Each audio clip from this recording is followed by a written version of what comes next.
Introdução ao capítulo 2. Pensamento organizado. A análise de Andrew Carnegie sobre o pensamento organizado foi apresentada no fim deste capítulo por ser essencial para que se tenha uma perspectiva completa de todos os fatores. A primeira parte deste capítulo estabelece o que aprendi sobre pensamento organizado com Carnegie e os outros homens que entrevistei. A análise da primeira metade deste capítulo inclui 3 gráficos nos quais foi apresentado cada fator relacionado ao pensamento organizado. Essa é a primeira vez que se tentou apresentar um gráfico completo mostrando, em perspectiva clara, todos os departamentos da mente, todas as fontes de estímulo para o pensamento, bem como o relacionamento próximo e a importância de todos os departamentos da mente. O gráfico número 1 é a chave para todo o capítulo, e deve ser estudado cuidadosamente antes de o leitor se dedicar ao restante do capítulo. Na verdade,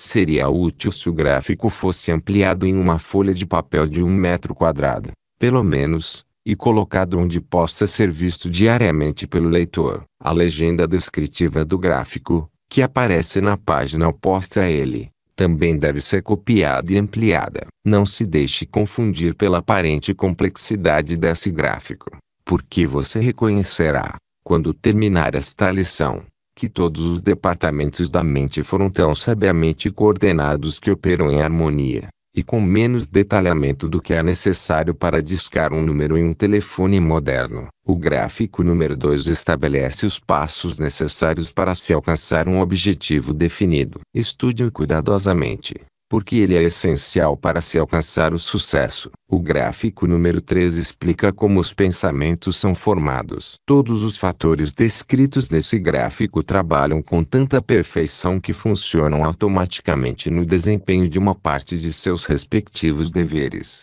e todo o sistema pode ser posto em operação simplesmente pelo uso da força de vontade. Quero chamar sua atenção especialmente para 2 fatores importantes mostrados nesse gráfico: a faculdade da vontade e a faculdade das emoções. Esses são os 2 departamentos da mente que você precisa controlar se quiser se tornar um pensador organizado. Em cada cérebro tem um conflito interno entre as emoções e a força de vontade, e, para a maioria das pessoas, as emoções levam a melhor no conflito. Não é só força de expressão quando dizemos que o mundo é controlado pelas emoções dos homens. A tarefa deste capítulo é capacitar o leitor a reverter essa regra para poder dizer com sinceridade que suas emoções estão sob o controle da sua força de vontade. Este capítulo apresenta, a partir de muitos ângulos, os meios pelos quais se pode transformar a faculdade da vontade no verdadeiro chefe dos outros departamentos da mente. Carnegie abordou esse ângulo da lição do ponto de vista de um líder empresarial prático,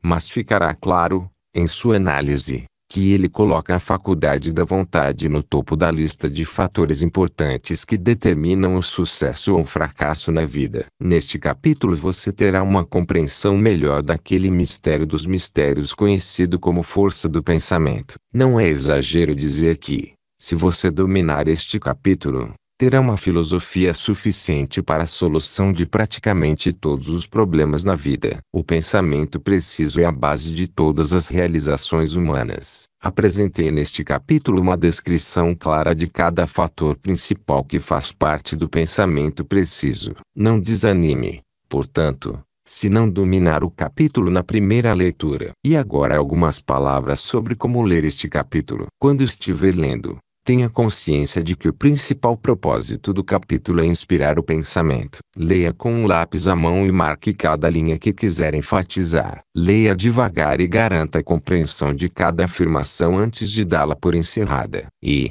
acima de tudo, pense enquanto ler. Depois que concluir o capítulo, deixe-o de lado por alguns dias. Depois retome-o e leia de novo, e observe como ele será mais claro na segunda leitura. Finalmente, lembre-se de que uma parte importante deste capítulo não foi apresentada nestas páginas. É a parte que existe em sua mente. Consiste em sua experiência, sua habilidade, educação e seus hábitos de pensamento. Acrescente tudo isso ao que é oferecido neste capítulo e terá enriquecido sua mente em proporções incomensuráveis. Ao abordar o capítulo, Tenha em mente que seu único propósito é apresentar a você os poderes funcionais de sua mente, descrevendo como essas funções podem ser controladas e dirigidas para fins definidos. Espera-se que, por meio deste capítulo, você se torne capaz de tomar posse da própria mente e usá-la de forma efetiva para administrar todas as circunstâncias de sua mente em proveito próprio. Eu ficaria surpreso se soubesse que alguém leu este capítulo sem sentir uma elevação definitiva na autoconfiança,